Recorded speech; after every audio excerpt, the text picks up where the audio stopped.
you figured out your adverse events. Sadly, for all of us, we're on the side of awareness. So reworking a Rogers-Gartner height curve, that's where some of us are even in the valley of despair as you've thrown out your whole protocol and you started again this week. So a long week we've had, but welcome to Thursday morning. Several of you survived karaoke, and I will say, from those of us who went home early and slept, some of you don't look so good this morning. So clearly an exciting night. So I just thought we'd make this fun, we'd make it lively, and I would just tell you a story or a tale. All good talks always start with disclosures. I wrote up there, I've been a parrot head for 50 years. The truth is I've also been had a nickname Howard the Duck for most of that time as well. And I think this is how Mark sees me, a great clinician scientist, and that's why he has me up here.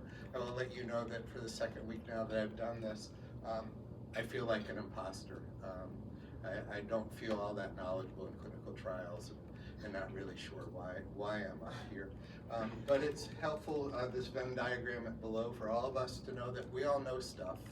And I don't know what the clinical trialists in the room know. I don't know all of it, but I know part of the history of the face mustache that they don't know. So that's what I'm going to share with you this morning. So the title of my talk is Collaboration, One Way to Solve the Small N Problem. That looks good on the CV, but really what I'm going to tell you is a collaborative tale of motivation and about an organization that I've been involved with since its inception and continue to be involved with, the Pediatric Epilepsy Research Consortium. So let's start with a case. 4-month-old female, prior normal development, presents with jerking, clusters, over 15 to 30 minutes, looks like this.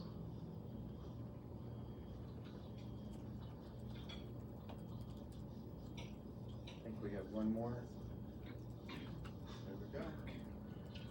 And, no longer tracking, no longer rolling. And Adam is already starting the ketogenic diet. No. Right. So those of you who are pediatricians in the room, and those of you who remember back to your neurology lectures, will identify these as epileptic spasms, or what used to get called West syndrome, now infantile epilepsy spasm syndrome. And this gets noticed and defined in 1841 by the great pediatric neurologist. No, actually he was a surgeon, William James West, and he wrote a editorial to the Lancet titled On a Peculiar Form of Infantile Convulsions, describing these epileptic spasms that he had seen in his own son, James Edwin West. So for many years, these epileptic spasms went as the name West syndrome. Today, infantile epileptic spasm syndrome is usually has onset first 3 to 12 months. Etiology is almost anything that hurts the brain early can lead to epileptic spasms. As you saw, brief bilateral symmetric contractions of the muscle, neck and trunks, and there's usually associated autonomic changes, respiratory changes, vocalizations during the seizures themselves, and it's part of a triad of the spasms, regression and development, and then an EEG finding known as hypsarrhythmia. So let's go forward 150 years to 2000, when I was just finishing my training, and this is how we treated epileptic spasm syndrome. We asked who the attending was this week. And how did we work it up? We asked who the attending was this week. So 150 years after description, it was still, who's the attending this week? And what was the attending basing their decision on that week? Here you can see the multiple trials, and you can all see that the N's range from 15 to, at best, 75. So every decision was being based on open-labeled, non-randomized, small N trials. And I was taught the very top one there, the Baram steroid protocol, that was based on 15 patients. And that's what I was taught in 1997 to do. and sadly it's still what I do today if I'm the attending on. So 2010, we've not made many progress, and so that's the year we made contact, and a bunch of people got off the doer podium and left those on the thinker podium and decided we were going to solve these problems of infantile and early life epilepsies. PERC starts out as two groups, one led by Kelly Knupp and Elaine Worrell, the other by Doug Nordley, Bill Gaillard, and Ann Berg. And I became involved in the infantile spasms only group, looking to do better than we were doing at that time. So 2010, emails sent out to all major U.S. pediatric epilepsy centers inviting them to a meeting at the American Epilepsy Society. 14 centers showed up. Brandy Furman was there from the NIH, and Kelly and Elaine were able to obtain an AES infrastructure award. So it started with a small foundation grant to build a prospective infantile spasms database, and it provided administration costs for the initial 2 years. They formed their team, and off they went. Their initial project, based now on 251, was really how should we be evaluating children with spasms. This was a survey, Delphi method, and finally we got some consensus so that it's no longer who the attending on each week, but here's a paper that one can use and support their rationale for what they do. And then the major win came when we pulled together a cohort now well over 200 children, and now we have, based on that cohort, not truly a pragmatic trial, but pragmatism, and now we have agreed upon cohorts and first-line meds for how to treat children when they show up for spasms. And then this group has gone on to say, what do we do when first line fails and we need a second line?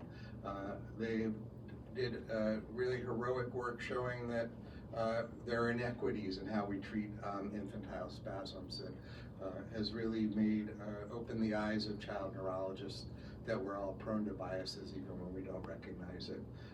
And then this group quickly got together to say, what do we do during COVID? We're using ACTH, we're using steroids, is this the right thing to be doing during COVID? So having that collaborative work, having that collaborative group has really made a difference in infantile epilepsy that maybe each center sees 2 or 3 each year. So now PERC 2025, 15 years after we've made contact, it's grown to 85 centers, 400 members. There are 17 collaborative groups going on, listed there, and they had 11 papers in 2024, so they are being productive together. So success came because they were a committed group with varied expertise that includes epidemiologists, geneticists, imagers, teamed clinicians and investigators, and they've also partnered with lay organizations to achieve their success. So I would say rare disorders need a common collaborative solution, and really a national effort. I put dedicated pediatric epilepsy specialists, but that should really replace that with whatever you are. Focused on patient-centered needs and results, rigorous demonstrations of effectiveness through high-quality research, and then don't forget that you need to disseminate and implement. A call for more implementation scientists among.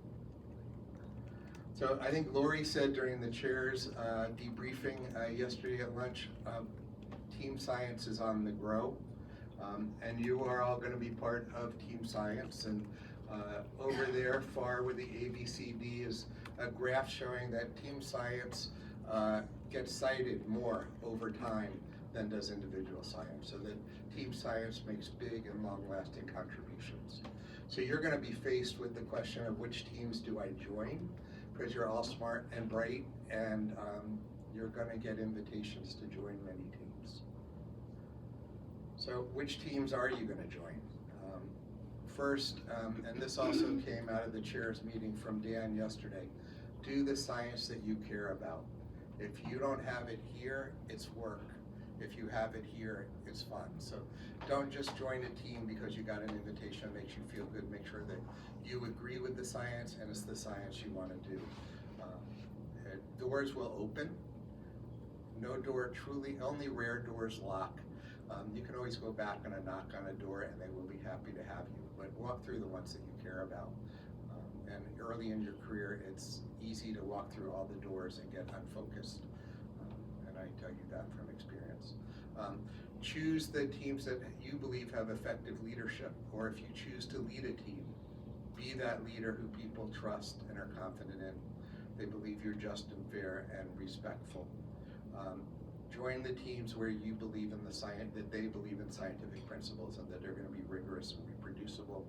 And you want to be in a team where you can talk, right?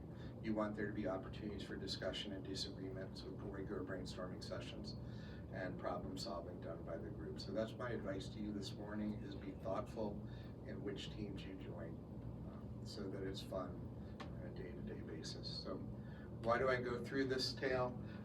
One, because I'm hoping that the inspiration that you've gained, despite being now in the valley of despair, is enough to keep you motivated and moving forward and achieve the success that so many people who have come through the CTMC have achieved. So really, welcome to Thursday morning. Congratulations, you've made it, and you're on the right path.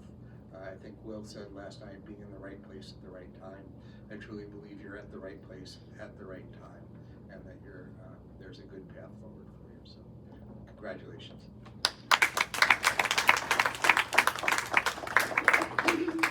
got us back on time, just like I said. Questions for Howard?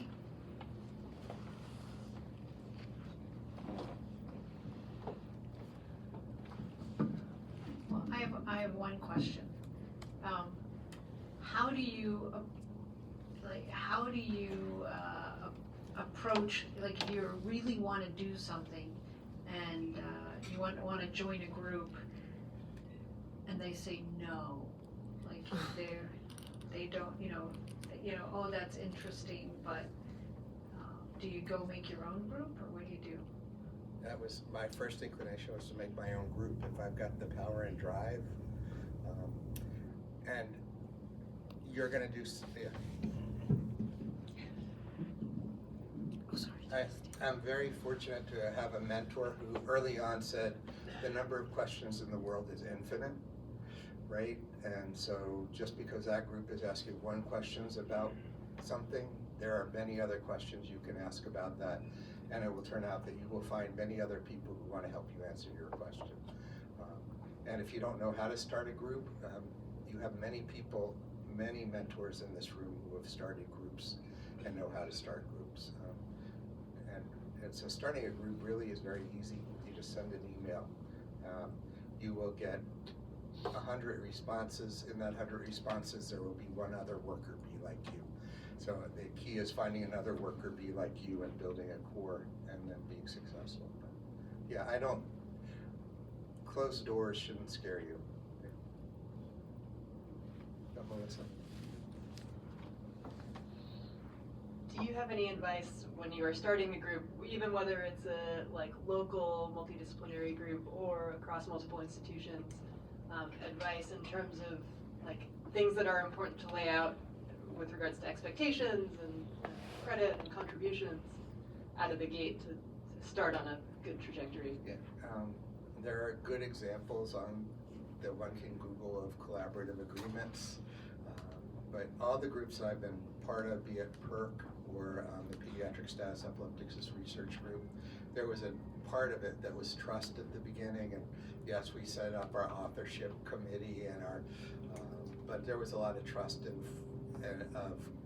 people who knew each other for a while, and I think that's where I've been successful, is working with people that I trust, because you can't think, just like you're not going to think of every adverse event. You're not going to think of every conflict that's going to come up. And so working with people that you trust and respect, I think, is critical.